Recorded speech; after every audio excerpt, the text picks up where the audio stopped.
Hey guys and gals, DNA Plays here, and welcome to the first episode of How to Play Cards. This is a series where we go over the rules to various TCGs that I play in an easy to understand and follow format. Today's featured game is the Digimon TCG. Released in 2020, the Digimon card game is a trading card game where you battle against your opponent. Players play their Digimon partners to the battle area and then attack their opponent. Digimon become stronger and gain new abilities by digivolving. Destroy all of the security cards guarding your opponent and deliver a finishing blow to achieve victory.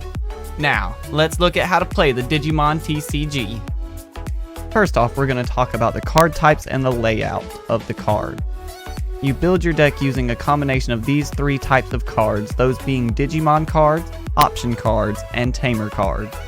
Each Digimon card has a play cost, Digivolution conditions, a level, a name, a color, an effect, a DP, a card number, form, attribute, and type, and some of them have an inherited effect. Tamer cards have a cost, an effect, some of them have a security effect, a card number, a name, and a color. Option cards also have a cost, an effect, a security effect, a name, a color, and a card number. Let's take a look at the playmat. At the top you'll see a memory gauge.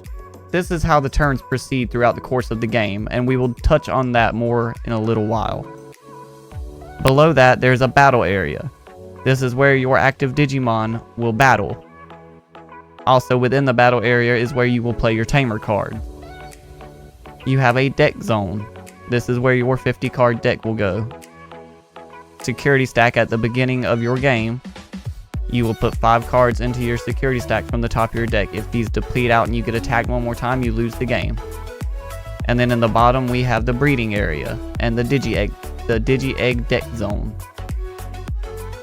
This is for raising baby Digimon, and we will talk about that more later as well. Let's talk about the deck. Your deck must be 50 cards.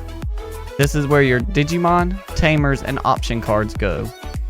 You can have as many of each card type in your deck as long as the deck does not exceed the 50 card limit. You can only have 4 copies of each unique card number. Now what this means is that these two Gabumon have the same name, but their set numbers are different, so we could use 4 copies of each of this Gabumon. You must also have a Digi-Egg deck. This is a deck made up of 0 to 5 Digi-Egg cards, but it is not required to play, so you can have 0. This is the memory gauge. This shows the player's memory, and both players share one memory gauge. And again, we will touch more on the memory system in a little while. Setting up the game. At the beginning of the game, you're going to shuffle your deck, then place it in the deck zone. Shuffle your Digi-Egg deck, then place it in the Digi-Egg zone. Draw 5 cards from the top of your deck and place them face down in your security stack without looking at them. Determine who goes first by rock, paper, scissors. Winner goes first. Draw 5 cards from your deck. This is your starting hand. Place the counter on the number 0 on the memory gauge, and you're ready to start the game. Paying memory cost. In order to play any card, you must pay its memory cost. For example, playing a 3 cost card will cause you to use 3 memory, and you would move the memory counter 3 spaces to the right. If the counter lands on a number greater than 0 on your opponent's side of the gauge, your turn ends and your opponent's turn begins. The gauge can only go to 10 either way. It hard caps at 10, it can't go to 11 either way. This is an example. If I were to want to play this Gabumon who costs 3, I would slide the counter to the right 3 times. It would deplete my number by 3. In this example, I started on 4, so I would move down to 1 memory, so it would still be my turn for the time being. Suspended and unsuspended cards. Digimon are typically played in the unsuspended state. After performing an action such as attacking or blocking, they are rotated sideways to show that they are in a suspended state. The phases of play. There is the unsuspend phase, the draw phase, the breeding phase, the main phase, and the end of turn. During the unsuspend phase, you unsuspend all of your suspended cards. The draw phase, you would draw 1 card from your deck.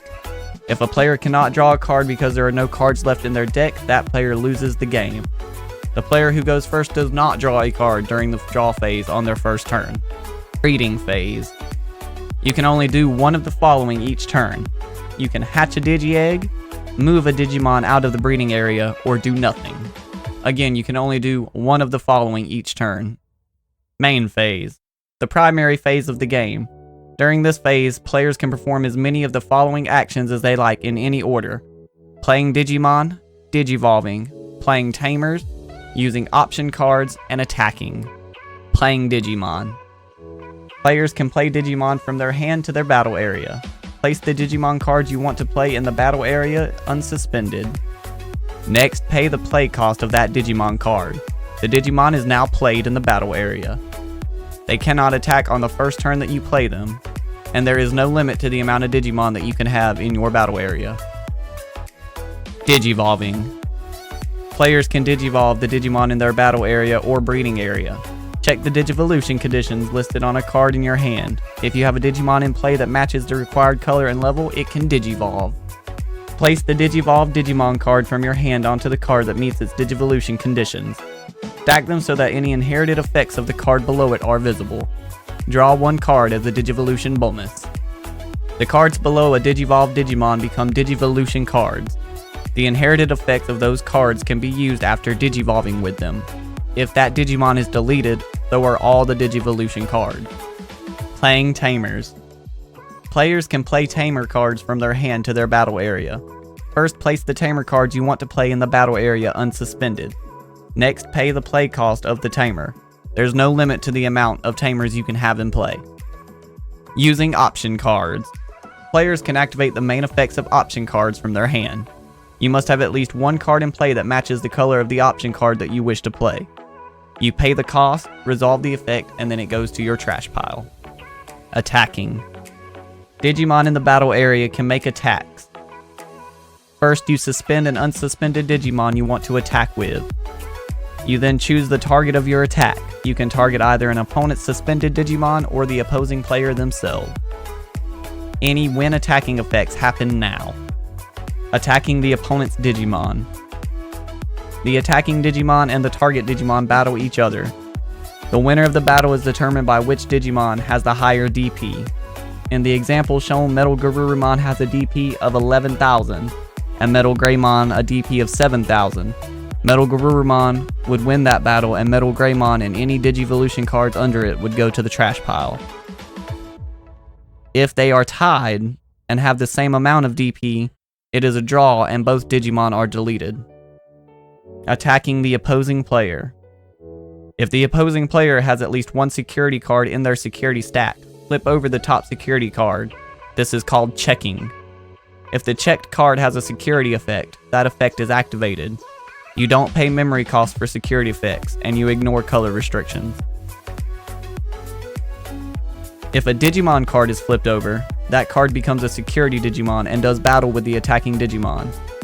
Just like in a regular battle, the Digimon with the higher DP wins. The security card at the end of the battle is trashed regardless of the outcome, so even if you lose to the security card still goes to the trash. If the security card is not a Digimon and does not have a security effect, it is sent straight to the trash. If a player is attacked without security cards left in their security stack, they lose the game.